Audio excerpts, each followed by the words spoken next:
우리 2026년 우리 교회 표어가 이쪽에 땅끝까지 이르러 내 증인이 되리라. 이 말씀에 대해서 오늘 이제 처음 같이 나누게 됩니다. 사자도 굶어 죽는다라는 책이 있답니다.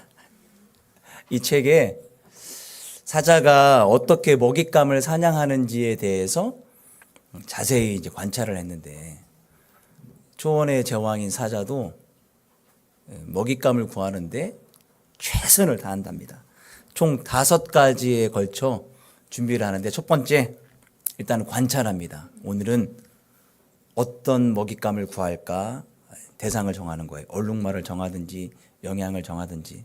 관찰한 다음에 두 번째는 목표를 정합니다. 자, 얼룩말로 정했으면 그 얼룩말 중에 가장 약해 보이는 저 목표. 대상을 정하고 목표를 정한 다음에 세 번째는 접근해요. 사자가 접근하면 동물들은 어떻게 할까요? 도망가죠. 어유 반갑다, 오랜만이다, 이런 동물 없잖아요. 일단은 최대한 들키지 않게 접근하는 거예요. 심지어 들켜도 나는 사냥하러 온 거 아니야, 이런 식의 관심을 덜 받게 움직이는 거죠. 그 다음에 한 번에 승부를 겁니다. 네 번째는. 왜냐하면 그렇지 않으면 도망가니까. 대상이 한눈을 팔 때 한 번에 달려들어서 목을 무는 거죠. 마지막은 먹잇감을 나눠 먹으면서 다음을 준비합니다. 이렇게 철저히 5가지 계획을 세워서 사냥을 하지만 사냥 성공률은 30%. 10번 나가면 7번은 실패하고 3번 이제 먹이의 사냥에 성공한다라는 거예요. 그래서 평균 사자가 10마리 있으면 1마리만 성체로 성장을 하고 나머지 9마리는 굶어 죽거나 다른 동물에 물려 죽거나 병들어 죽거나 한다는 거예요. 아무리 용맹한 사자고 초원의 제왕이어도 사냥을 대충 하지 않습니다. 달려갈 때는 최선을 다하고 요거 못 잡으면 내가 죽는다, 이런 심정으로 사냥을 하는 거예요. 자, 사자도 이렇게 열심히 최선을 다하는데 예수님 믿기를 결단했다면 어떻게 될까요? 대충 해서는 안 됩니다. 최선을 다해야 합니다. 사도 바울이 어떻게 고백했는가? 나의 달려갈 길과 주 예수께 받은 사명, 곧 하나님의 은혜의 복음을 증언하는 일을 마치려 하면은 나의 생명을 조금도 귀한 것으로 여기지 않겠다. 사도행전 20장 24절 말씀입니다. 미국에서는 이런 속담이 있답니다.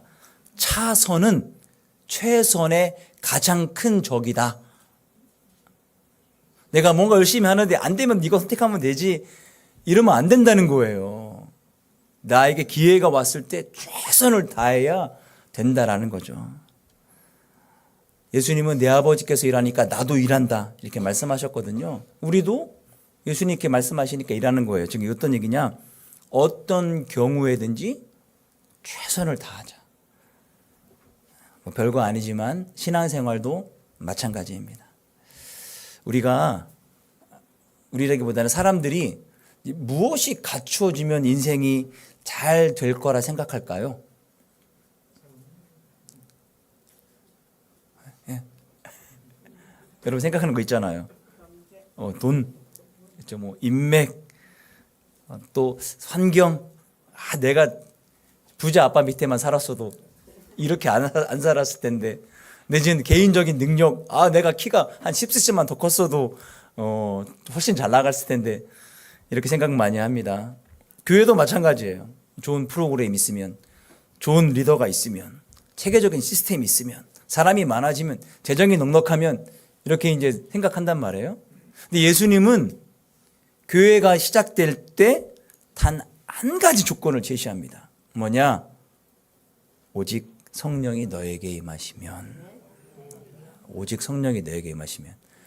제가 일단 이 오직이라는 단어를 좀 같이 나누려고 해요. 오직이라는 단어를 좀 쓰세요? 평상시에? 잘 안 써요. 그죠? 잘 안 써요. 왜냐면 이게 굉장히 부각되는 단어입니다. 이거 오직 나만 할 수 있는 거야 하면은, 그죠? 왠지 교만한 것 같기도 하고, 정말 너만해? 이렇게 반문이 들어올 수 있잖아요. 잘 많이 안 쓰는 단어더라고요. 저 역시도. 근데 예수님은 이 단어를 사용하세요. 이 단어가, 이 오직이란 단어가 교회의 본질을 결정해요. 일단 첫 번째, 오직은 방향을 바꾸는 단어입니다. 어떻게 하느냐? 오늘 6절에 보니까 예수님께 제자들이 묻습니다. 예수님, 이스라엘 나라를 회복할 때가 이때입니까? 당시 제자들의 모든 관심은 나라, 이스라엘이 언제 독립이 되느냐, 이스라엘 나라의 회복이었어요. 정치적인 회복, 민족의 영광의 회복의 때가 되게 궁금했어요. 예수님 말씀하시는 거예요. 때와 시기는 아버지께서 정한 것이니까 나도 모른다. 오직 성령이 너에게 임하시면 말씀하시면서 대화의 주제를 완전히 바꾸시는 거예요. 예수님은 제자들의 관심을 끊으시고 새로운 방향으로 접근하시는데, 우리는 보통 뭐에 관심이 많으십니까? 여러분들은요? 생각하는 거 그거 맞아요. 다 연령대별로 관심이 달라요. 젊은 아기들을 둔 부부들에게는 아기들 교육이 제일 관심이 많습니다. 좀 장성한 부부에게는 아이들의 진학이라든지 취업이라든지 뭐 결혼이라든지, 조금 더 올라가면 집은 어떻게 살 것이냐, 재산을 어떻게 증식할 것이냐, 나이가 더 들면 어떻게 됩니까? 이제 노후를 걱정하고 건강을 챙겨야 됩니다. 연령별로 다 관심도가 달라질 수밖에 없어요. 그리고 또 이제 전반적으로 갖고 있는 관심도는 언제 좀 우리가 잘 살아질까, 형편이 언제 좋아질까, 언제 인정받을까, 이런 문제들은 언제 해결될까, 이런 거 다 우리의 관심사입니다. 그런데 예수님께서는 이렇게 말씀하십니다. 때를 계산하지 말고 성령을 기다려라. 신앙은 타이밍을 계산하는 것이 아니라 임재를 기다리는 것입니다. 때문에 오직은 조건이 아니라 전제예요. 일단 갖춰줘야 되는 거예요. 예수님 이렇게 말씀하지 않았어요. 훈련이 맞춰지면, 준비가 되면, 용기가 생기면, 이렇게 말씀하시지 않고 뭐라고 말씀하셨죠? 오직 성령이 임하시면, 그 다음 뭐죠? 권능이 임하고 증인이 된다. 우리는 자꾸 순서를 바꾸려고 합니다. 먼저 사역하려고 하고, 먼저 증인 되려고 하고, 먼저 열심을 내려고 해요. 예수님 말씀하시는 거예요. 오직 성령이 임하시면 권능 받고 증인이 된다.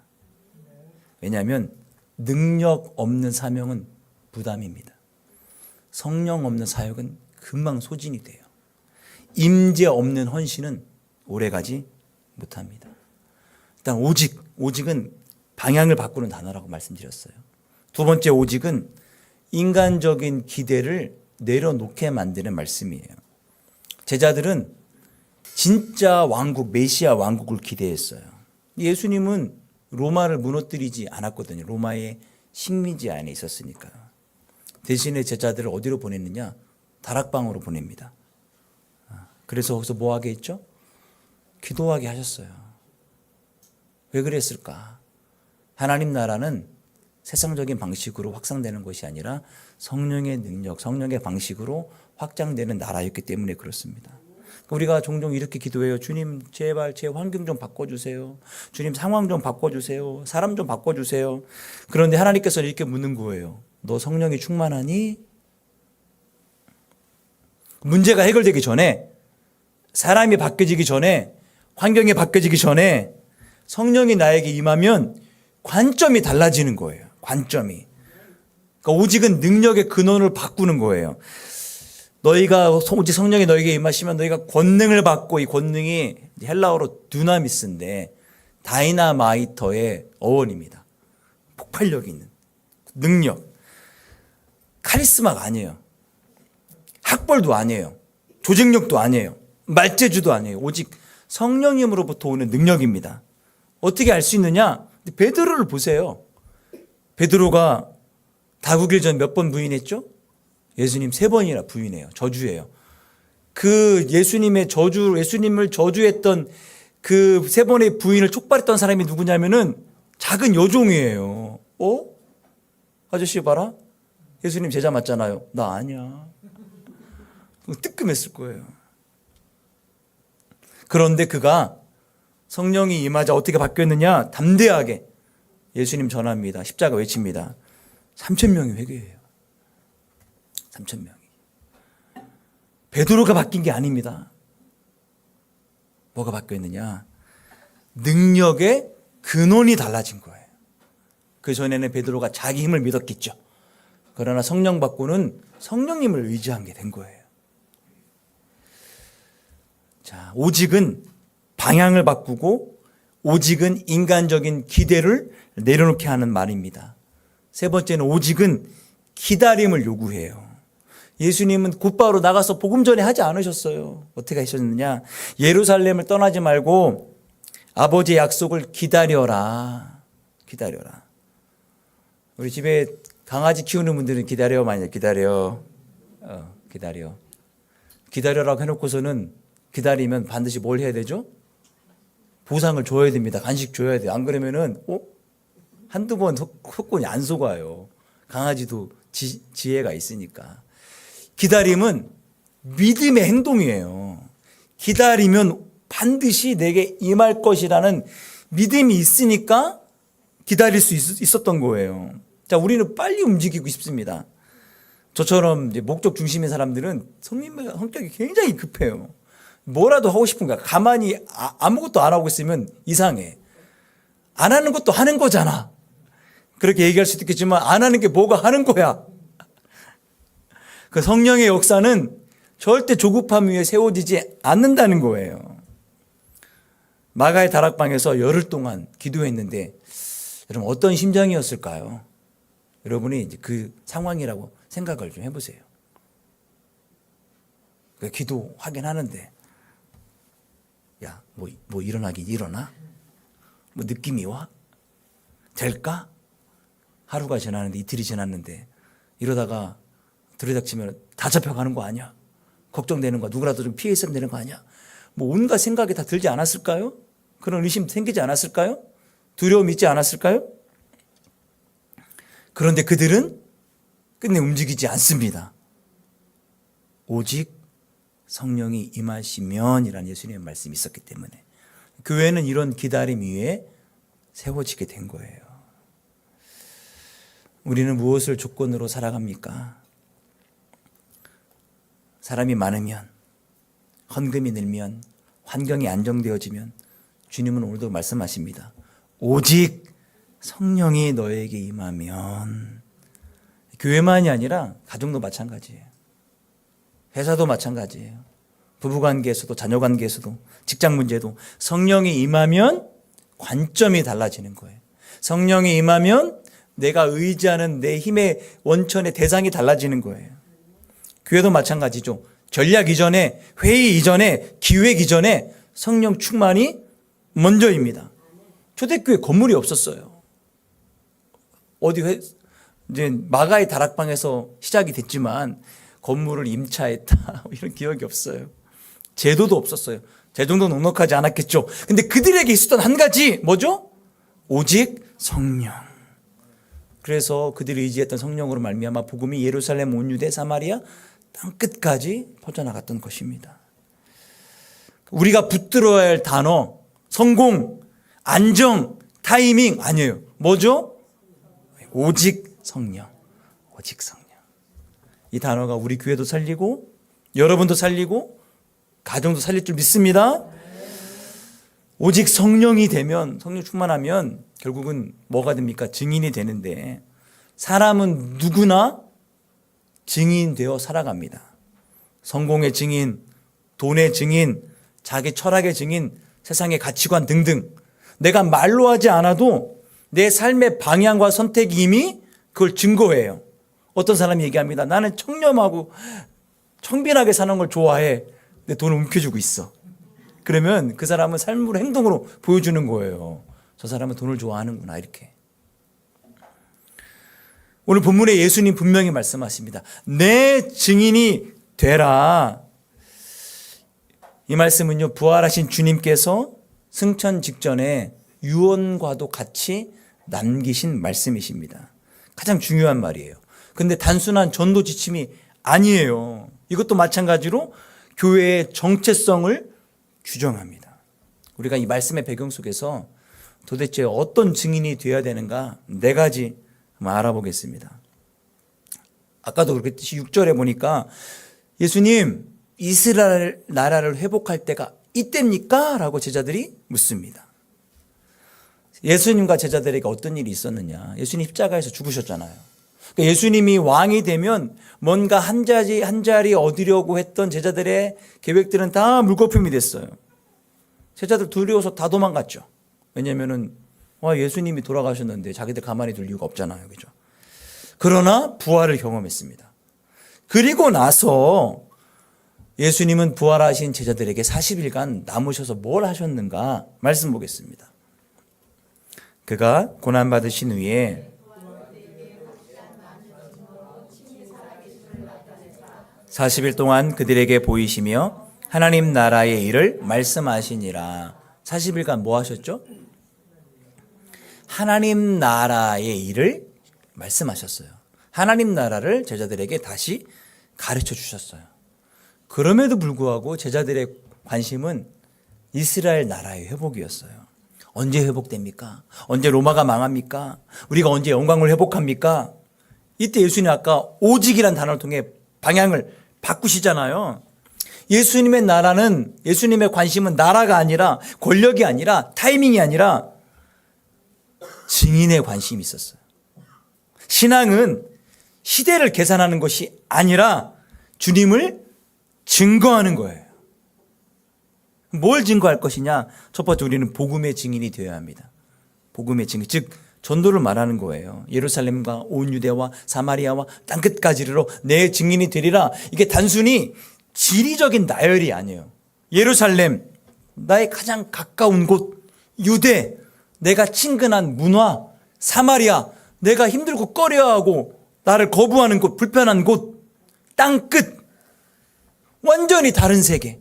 그러니까 이걸 통해서 복음이 안 전해져야 될 곳은 없다예요. 모든 곳이든 전해져야 된다. 내가 불편한 곳에도 복음을 전해야 되니까요. 그래서 복음은 멈춰지지 않습니다. 확장되어야 됩니다. 헬라어로 이 증인이 마르티스예요. 마르티스인데 이 마르티스가 순교자의 어원이에요. 증인은 말로만이 아니라 생명을 걸고 증거하는 사람이란 뜻이에요. 초대교회 성도들이 전도 프로그램이 있어서 전도했던 게 아니에요. 그들은 내가 전한 것을 전할 수밖에 없었어요. 볼까요? 그들의 고백? 20절 말씀. 우리는 보고 들은 것을 말하지 아니할 수 없다. 말하겠다는 거예요? 안 하겠다는 거예요? 이 부정의 부정은 강한 긍정이에요. 말하지 않을 수 없다. 말을 해야겠다라는 거예요. 여러분에게 묻겠습니다. 예수님 말하고 계십니까? 복음을 전하고 있습니까? 여러분, 신앙은 내 개인적 취미생활이 아니라는 거예요. 복음을 전하지 않고 예수님 증거하지 않으면 취미생활에 머무르는 그런 신앙이 되고 있는 거예요. 복음의 증인은 선택이 아니라 사명으로 받아들여야 됩니다. 복음의 증인 되어야 되고, 두 번째는 삶으로 증인이 되어야 합니다. 거룩한 삶을 살아야 된다는 거예요. 사도행전은 말만 하지 않았어요. 말씀 봅시다. 믿는 사람이 다 함께 있어 모든 물건을 서로 통용하고 또 재산과 소유를 팔아 각 사람의 필요를 따라 나눠주며. 세상과 다른 삶을 살았어요. 어떻게 살았느냐? 이기심 대신에 나눠주고요. 복수 대신에 용서하고, 거짓 대신에 정직하고, 탐욕 대신에 섬김을 보여줬어요. 그래서 성경은 어떻게 얘기하느냐? 47절이요. 하나님을 찬미하며 또 온 백성에게 칭송을 받으니 주께서 구원받는 사람을 날마다 더하게 하시니라. 아멘. 레리 오스본이라는 사람이 자기의 책 바벨론에서 그리스도인으로 살기라는 책에 자신의 어렸을 때의 간증을 해요. 이 레리 오스본이 청년 시절에 아르바이트를 합니다. 아르바이트를 하는데 어느 날 이 동료들이 거짓말도 하고 욕설도 하고 음담패설을 막 하는 거예요. 당시 초보 신자였던 그가 동료들에게 엄포를 합니다. 앞으로 이렇게 더러운 농담하거나 욕하면 가만두지 않겠다. 그리고 나서 혼자 생각합니다. 내가 하나님의 의를 드러냈으니까 하나님 기뻐하시겠지 생각을 했는데 결과는 직장에서 어떻게 됐느냐? 왕따가 됐습니다. 몇몇 동료들은 이 레리 오스본 앞에서 언행을 삼가하는 척 했어요. 하지만 그가 보이지 않는 데서 뒷담화했습니다. 결국은 레리 오스본이 자기 생각에 하나님의 의를 위해 분연이 일어났다 생각되었지만 그리스도인에 대한 부정적인 편견만 직장 동료들에게 더할 뿐이에요. 이 일 이후에 레리와 이 직장 동료들은 다시는 인생이라든지 신앙에 대해 얘기 나누지 않았다는 거예요. 자, 뭐가 문제일까요? 뭐가 문제일까? 뭐가 문제일까? 전체를 보는 큰 시각이 이제 부족했다라는 거예요. 레리는 이 지저분한 언어와 타락한 삶이 그들의 가장 큰 문제라고 생각했습니다. 근데 정작 그들은 예수님을 몰라요. 예수님을 모르니까 그런 게 나쁘고 그런 삶을 살지 말아야 되겠다는 것 전혀 모르는 거예요. 저희가 이제 한 선교사님 자녀들 이렇게 아주 옛날에요. 태우고 한번 간 적이 있는데 과자 먹고 이걸 막 밖으로 버리는 거예요. 그 동네는 다 그래요. 그러니까 거기서 태어나 거기 자랐으니까 대한민국에 와서도 그냥 막 버리는 거예요. 우리가 그러면 안 돼. 얘기해 줬단 말이에요. 비난할 게 아니라 얘기해 줘야 되는 거예요. 예수님을 모르는 그들에게 레리는 자기의 기준으로 종교적인 윤리를 얘기했던 거예요. 그렇게 되니까 이 더러운 삶을 버리고 내 죄를 용서하신 예수님을 만날 기회조차도 그들을 없게 만들어버린 거예요. 내가 싫어하는 것, 하나님이 금지하는 것, 이거를 잘 분간할 수 있어야 돼요. 그러니까 믿지 않는 자들을 애써 바꾸려 하는 대신에 어떻게 하면 되느냐? 내가 거룩한 삶을 살아 영향력을 미치면 되는 거예요. 때가 돼요. 내 목소리를 높여 그들이 들을 수 있도록 먼저 환경을 만들어야 된다는 거예요. 이럴 수 있어요? 나중에 사람들이 이렇게 묻습니다. 아니 왜 먼저 그리스도인이라고 얘기하지 않았느냐, 밝히지 않았느냐. 어떻게 대답할 겁니까 여러분? 당신들이 묻지 않았지 않느냐. 또 이렇게 물을 수 있어요. 아니 왜 먼저 예수님 믿으라고 말하지 않았느냐. 내가 그럼 빨리 예수님 믿었을 텐데. 그럴 때는 어떻게 대답할 거예요 여러분? 미안합니다 라고 할 수도 있겠지만 당신들이 들을 준비가 되어 있지 않았기 때문이다. 그렇죠?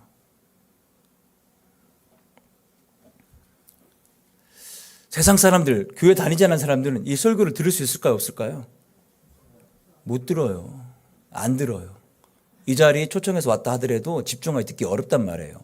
애써 세찬학교에 검색해가지고 유튜브 한 1, 2초 듣기 어려울걸요? 세상은 설교를 듣기 전에 삶을 먼저 봅니다. 우리의 삶을 먼저 보는 거예요. 그 거룩은 선택이 아니에요. 하나님 만나면 자연스럽게 바뀌어요. 아이들이 태어나면 아무것도 모르잖아요. 가르쳐 주잖아요. 이건 지지고 이건 위고 아뜨고. 시간이 지나며 청소년이 되고 성장하고 어른이 되면은 뭐가 좋고 뭐가 나쁘고 뭐가 의로운 거고 뭐가 그렇지 않은 건지 다 분별하며 살아갑니다. 예수님 믿어서 초창기에 초신자 시절에 잘 분간하지 못하는 것 당연한 거예요. 신앙생활이 지나며 성장을 해요. 신앙도 성장을 해야 돼요. 영적 성장을 해야 되는 거예요. 그렇지 않으면 20, 30년 교회를 다녔어도 처음 믿었던 그 모습 그대로인 거예요. 얼마나 안타까워요. 아이들이 성장하지 않고 그대로 있으면 얼마나 귀여워서 좋다고요? 아니잖아요. 문제가 있는 거잖아요. 스스로 할 수 없는 거잖아요. 그리고 예수님 잘 믿고 제대로 훈련받고 제대로 신앙생활하면은 달라지는 거예요. 성장하게 되는 거예요. 그럴 때 어떻게 하느냐?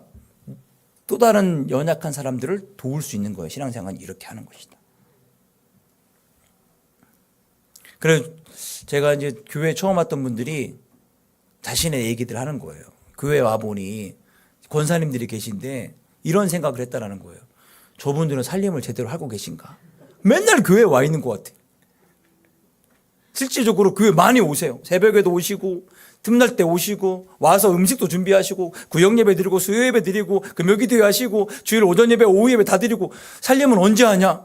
다 해. 다 해요. 더 잘하죠.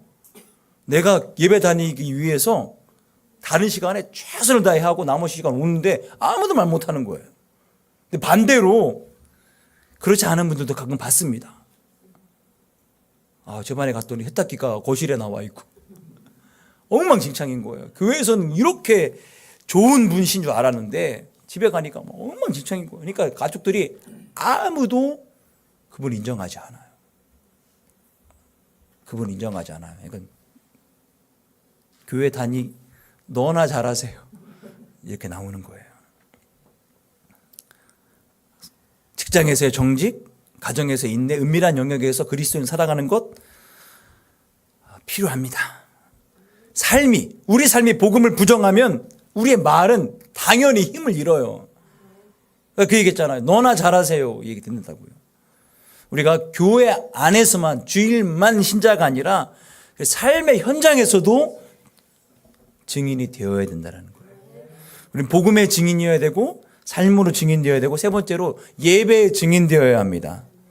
주일 성수라고 주일을 거룩하게 지켜야 돼요. 그리고 삶 속에서도 예배할 수 있어야만 합니다. 초대교회는 모이기를 힘썼어요. 46절 볼까요? 날마다 마음을 같이하여 성전에 모이기를 힘쓰고 집에서 떡을 떼며 기쁨과 순전한 마음으로 음식을 먹고. 이 당시 예배는 선택이 아니라 생명이었어요. 예배를 통해 성령의 충만을 받을 수 있었기 때문에 그렇습니다. 주일은 단순히 휴일이 아니에요. 예수님 부활하신 날을 기념하는 날입니다. 그 주일을 지킨다는 것은, 주일날 예배를 드린다는 것은 세상의 가치보다 내가 하나님을 우선순위로 하겠습니다의 고백입니다. 예배를 가볍게 여기기 시작하면 신앙은 무너질 수밖에 없어요. 제가 단언코 주일 예배 안 드리면서 신앙이 성장한 사람 본 적이 없어요. 그렇게 신앙 좋은 사람도 예배 한두 번 빠지면서 흐트러지고 무너지는 것 많이 봤습니다. 많이 봤어요. 신앙 성장의 바로미터, 주일을 얼마나 잘 지키느냐예요. 예배를 가볍게 여기면 신앙은 약해집니다. 삶 속에서 예배해야 돼요. 로마서 12장 말씀 볼까요? 그러므로 형제들아, 내가 하나님의 모든 자비하심으로 너희를 권하노니 너희 몸을 하나님이 기뻐하시는 거룩한 산 제물로 드리라. 이는 너희가 드릴 영적 예배니라. 제가 너무 열냈네요. 죄송합니다. 직장도 예배의 자리예요. 가정도 예배의 자리예요. 우리가 선택하는 것, 태도도 예배입니다. 예배 없는 전도 힘이 실리지 않아요. 삶이 없는 예배 공허합니다. 그러니까 예배 전에 영상 틀잖아요. 많이들 묵상하느라 안 보시는데 한번 쭉 읽어보세요. 예배는 하나님과의 만남이요 삼위기입니다. 시작해요. 그래서 어떻게 중간에 나오느냐? 예배 이상의 삶을 살아갈 수가 없어요. 그리고 삶 이상의 뛰어넘는 예배를 살아갈 수가 없어요. 예배와 삶이 함께 묶여 있는 거예요. 그러니까 오늘 내가 최선의 예배를 드리려고 노력한다면 그 은혜로 한 주간을 살아갈 수 있어요.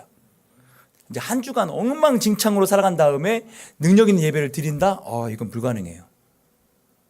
예배는 그때만, 이 시간만 하나님 만나는 것이 아니라 한 주간 동안 내가 경험하고 누렸던 최고의 은혜를 하나님께 돌려드리는 시간이 되어야 돼요. 한 시간 예배에서 과연 되겠는가? 때도 안 불어요. 이 시간에는. 그러니까 한 주간 쭉 살아가며 하나님과 만나고 교제했던 것들을 만나는 시간이 되어야 된다. 우리 예배의 증인 되어야 됩니다. 우리는 복음의 증인, 삶의 증인, 예배의 증인, 마지막으로 기도의 증인이 되어야 됩니다. 응답을 통해 하나님이 살아계신 분이라는 것을 보여줄 수 있어야 된다는 거예요. 사도행전 기도의 책이잖아요. 다락방 기도, 오순절 강림 기도, 핍박 속의 기도, 베드로를 위한 중보 기도. 기도할 때 성령이 임했어요. 기도할 때 능력이 나타났습니다. 기도할 때 담대해졌어요. 기도할 때 문이 열렸단 말이에요. 기도의 증인이란 뭐냐? 구체적으로 기도하는 사람이에요. 기도의 응답을 기대하는 사람, 응답을 간증하는 사람이 기도의 증인입니다. 우리가 요즘 기도 안 해요. 기도 많이 해요. 자주 합니다. 그런데 문제는 뭐냐면 응답을 기대하지 않는다는 거예요. 유명한 예화가 있잖아요. 한 교회에서 권사님이 편찮으셔가지고 사역자들과 장로님들 모시고 병원에 가서 열심히 기도하고 나왔습니다. 고쳐주십시오. 일어날 줄 믿습니다. 나오는데 장로님이 어렵겠죠. 기도를 왜 한 거예요? 기도는 왜 한 거냐고요. 기대하지 않고 기도하니까 응답도 없는 거예요. 초대교회는 응답을 전제로 기도했어요. 기도는 종교 행위가 아니라 하나님의 능력을 내것 삼는 거예요. 통로예요. 교회, 우리 기독교만 기도합니까? 아니에요. 모든 종교는 다 기도합니다. 이슬람 종교는요, 여러분 다 아시다시피 하루에 3번씩 메카를 향하여 절하며 기도하잖아요. 길거리에 있을 때도 기도 시간에. 우리도 그렇게 기도하라. 교회 다 떠날걸요? 제가 이제 전주대학교에서 어노인팅 컨퍼런스가 있어서 논산교회 청년들하고 전주대학교를 갔어요. 아, 전주대학교 특이하더라고요. 전주대학교가 딱 보이는데 정면에서 약간 오른쪽에 산이 있어요. 아전박한 산인데 산 중턱에 절이 있어요. 네. 어쩔 수 없잖아요. 산도 학교 게 아니니까. 근데 그 앞쪽에 새로운 기숙사를 만들고 기숙사를 숙소로 준 거예요. 너무 좋더라고요. 3인 1실로 이렇게 침대도 있고. 근데 새벽 4시에 땡 그러더니 막 불경 소리가 들리는 거예요. 새벽 4시에 거기서 절에서 새벽 예불을 드리는 거예요. 아니 우리는 새벽 5시 새벽 기도인데 1시간 빨라요. 잠을 다 깼다는 거 아닙니까? 와, 놀랬어요. 이 사람들이 더 열심히네. 더 열심히네. 중요한 건 내가 기도하는 대상이 살아계신 하나님이시냐라는 거예요. 그렇게 새벽 4시부터 아무리 예불을 드려도 응답이 없는 걸 어쩝니까? 우리의 기도는 행위가 아니라 살아계신 하나님의 능력을 내거 삼는 거예요. 기도해서 힘들고 어렵고 탈진했다가 아니라 오히려 기도가 하나님과의 사귐과 만남이기 때문에 샘을 얻어야 돼. 기도 시간에. 우리가 사랑하는 사람 만나면 1시간 어떻습니까? 1시간이 짧죠. 시간 가는 줄 모르죠. 더 있고 싶죠. 피곤하다가도 만나자고 하면 막 다 꽃단장에서 나갈 거예요. 왜냐하면 그 사람을 사랑하니까. 하나님과의 기도 시간이 이래야 되는 거예요. 그러면 기도가 두렵지 않습니다. 난 기도를 잘 못하는데 우리가 1시간 기도 그때 11번 설교할 때 다 했던 이야기예요. 막 부르짖어 기도하는 것도 주님 성경에 분명히 말씀하셨어요. 부르짖으라 내가 내게 응답하겠고 내가 알지 못하는 은밀한 일을 내가 보이리라. 그것만이 기도인 거 아니에요. 한나는 이 소리도 내지 않고 입만 달짝거리며 기도했잖아요. 그러니까 술 취한 줄 알고 자매님 일어나서 가세요. 여기서 이러시면 안 됩니다. 이런 오해까지 받잖아요. 그리고 이 말을 못하는 사람들은 그러면 기도 못합니까? 아니잖아요. 하나님은 우리가 어떤 식으로 해도 다 알아들으시는 분이세요.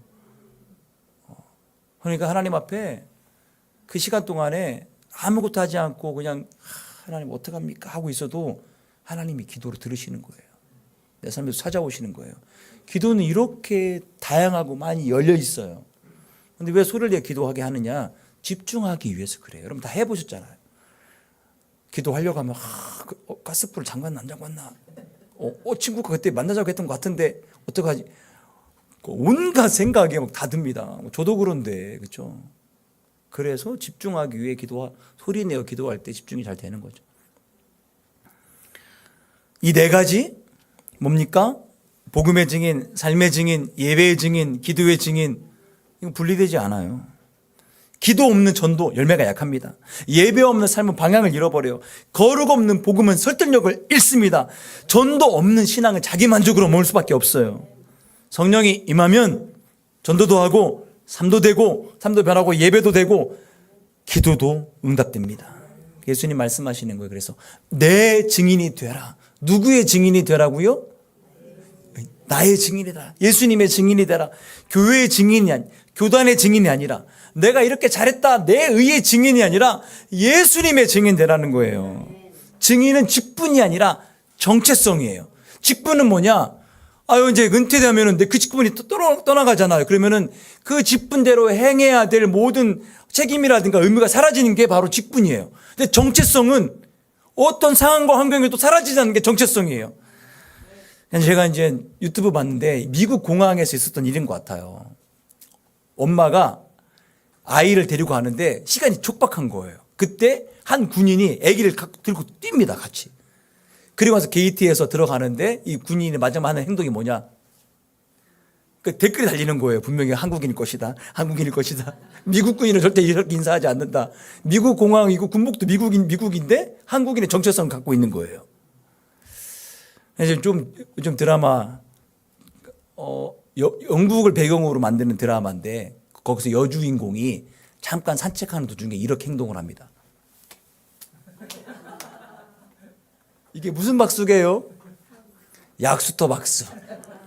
우리 어머니들이 약수터 가서 댓글 달리는 거예요. 한국인 맞다, 한국인 맞다. 한국이니까 저렇다. 실제로 한국인이에요.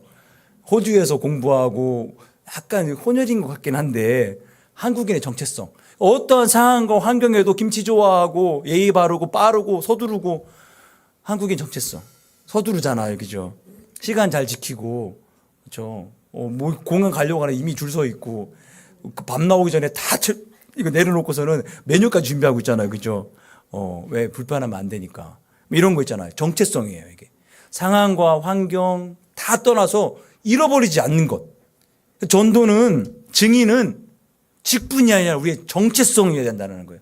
어떤 상황에서도, 어떤 환경에서도 예수님의 증인이 되어야 되는 거예요.